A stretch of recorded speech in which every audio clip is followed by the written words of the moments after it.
I'm speaking to Nick Farr-Jones, the ex-Wallabies captain, who's come to Shanghai and is we're fortunate enough to have 5 minutes with him. Nick, you've been here for a few days. What are your first impressions of Shanghai? Well, quite an amazing place. I've been to Hong Kong and the development there is unbelievable, but for a place that really has only developed in the last few years, it is the new frontier. I know a lot of the buildings are empty, but they're pretty impressive nonetheless, and it's really interesting. It's great that the young kids, we've had an under-11 game, 2 teams from Sydney, have an opportunity to come and experience a different culture, and you know, of course we've got the big game coming up soon after the People's Republic game, Gordon versus Randwick, and for everyone, all Australians, to come here to experience a different culture in a city like this, it's quite remarkable.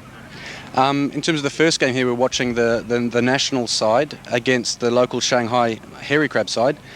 Having had a brief look at the Chinese side, how do you think they are technically compared to some of the teams that you've played against and watched overseas? Well, they're coming on quite well. I mean, let's remember that most of these guys in the national team have played very few games of rugby, but I assume, looking at them, I mean, they've got all the lifting right, they've got the techniques in the scrum right, they've got the moves right in the back line. I gather they've watched a lot of, international teams or Super 12 rugby, because they're copying a lot of that.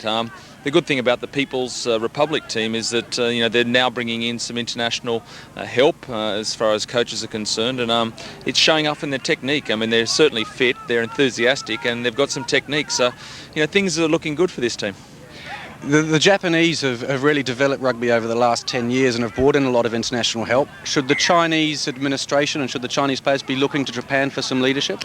Well, I think so. I mean, if they really have a vision to try and grow rugby, which one would hope they do have, all they have to do is raise a little bit of the interest, start to play it in some schools, and to create interest is, you bring in foreign players. Japan have done it particularly well, bringing in especially the New Zealanders, as far as just lifting their whole base of playing.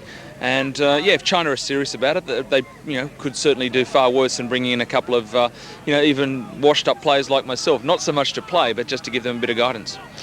The 2 Australian sides that we've got here, Randwick and Gordon, for them, what is it like to come to China that really is grassroots in terms of rugby development? What does it mean to them? Well, it's another match. It's another match in the Sydney tournament, but to me, rugby is about touring. It's about the great opportunities that rugby can give you worldwide, and this is another opportunity. I mean, to be able to jump on a plane, fly for 10 hours and play a club match in Shanghai is something these guys won't ever forget. I mean, I was lucky enough to play 10 years for Australia. I travelled the world with the game, and I've got memories way beyond the football field, and these guys are going to take home some pretty fond memories, I'm sure, and just to get away, to experience that camaraderie with teammates, have a few beers with the opposition after, to be doing that in Shanghai is pretty special. Thanks a lot for your time, Nick. Okay, we really appreciate you coming to Shanghai and giving us an insight not only into what happened with you previously with the Australian team, but also to what the Chinese team can do in the future. Thanks a lot. Well, good luck with the Chinese team. It's good to be here. Have someone better.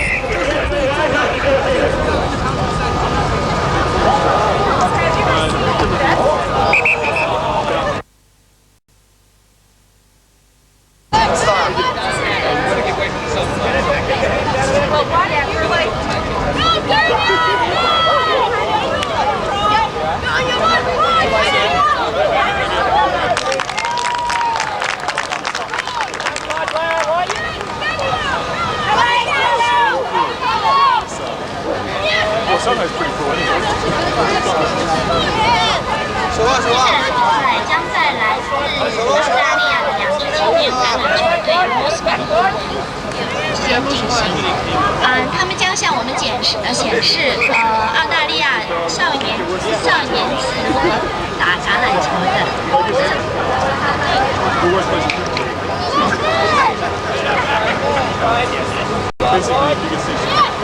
手啊！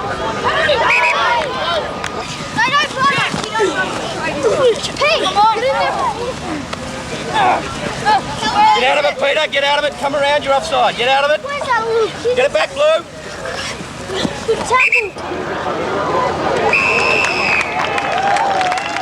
Excellent try there scored by the Hunters Hill team. Takes the score to Hunters Hill. 好了，没怕。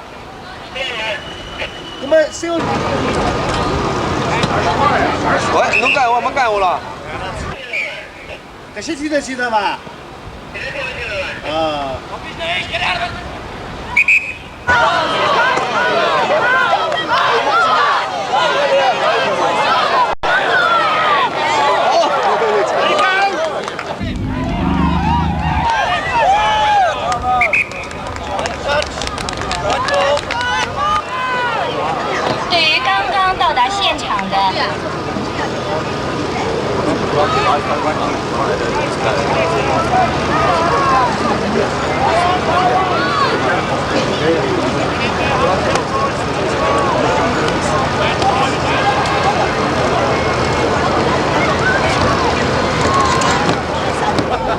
The try scored by Cameron Hanford.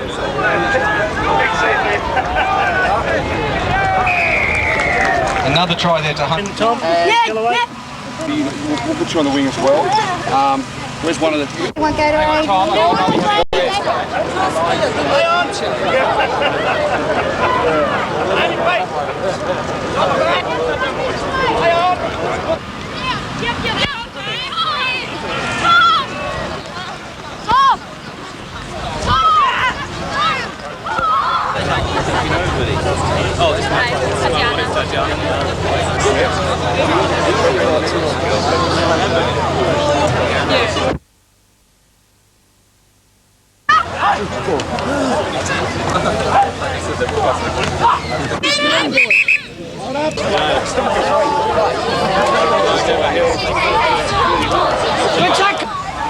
Hold him, Ray! Come on, Ray! And drive him!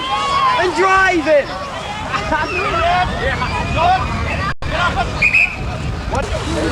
On your feet. Come on, boys. Drive. Get in there. Yay!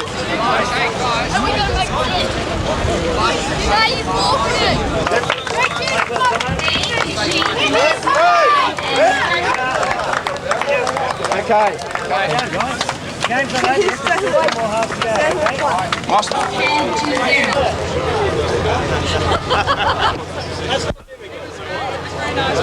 Well, then I ain't coming out. I'm speaking to Paul Ross, Asia Director for Famous Grouse. Paul, Famous Grouse have been supporting the Chinese national side for some time now. What's the vision you have for Chinese rugby? Well, basically, we like to get involved in the development of rugby wherever possible. We've been associated with the sponsorship, of course, of the famous Scouse Scotland squad and also the India team. But here in China, our vision is basically to help the team grow. And with the association with Famous Grouse and the sponsorship money, we can assist in some small way in doing that. This event is the first time we've seen the national side in China, and we hope that from this there'll be follow-on that will encourage the development throughout China of rugby at the grassroots level. How will Famous Grouse in the future assist rugby develop?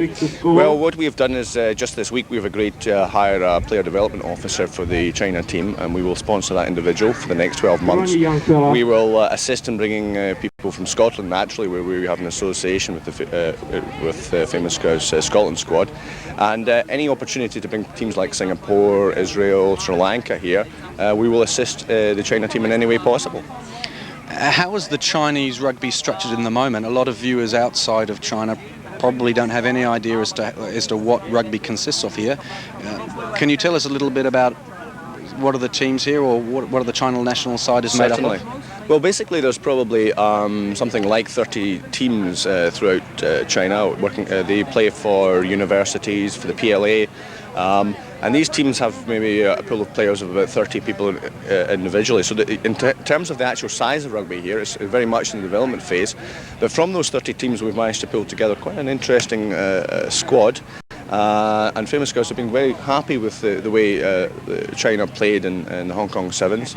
And through basically developing the PLA team, the university teams, the Shanghai Sports Institute teams, and with the use of this player development officer, I think there'll be plenty of new players coming to the fore, and I see rugby growing throughout China. Sevens rugby is very popular in Asia. There are a lot of Taiwan, Thailand, Singapore, they all play sevens rugby. The Chinese national side we're seeing here for 15s for the first time. Will there be an emphasis on sevens rugby in China, or will Famous Grouse be looking to develop the 15 side of the game?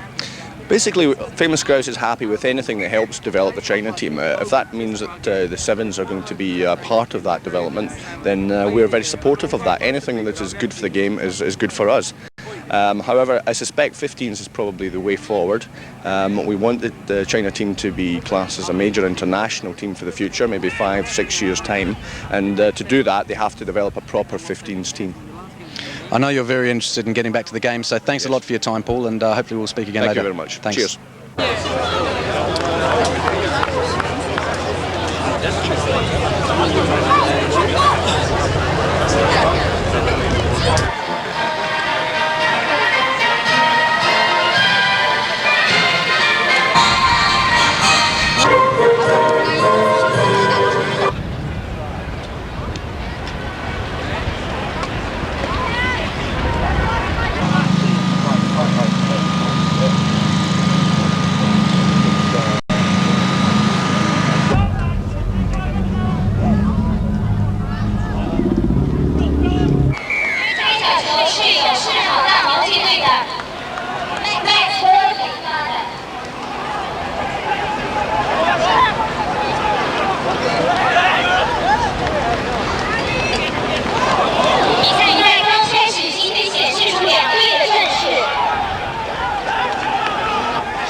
Let's go, Philly!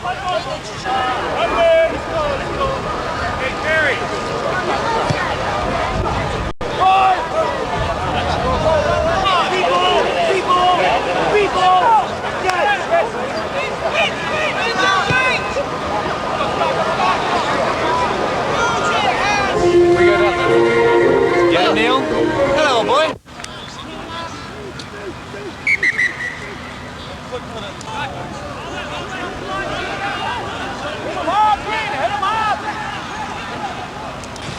Get that trolley back. Pull him back. Get it forward. Get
Tackles in. Head out! Head out!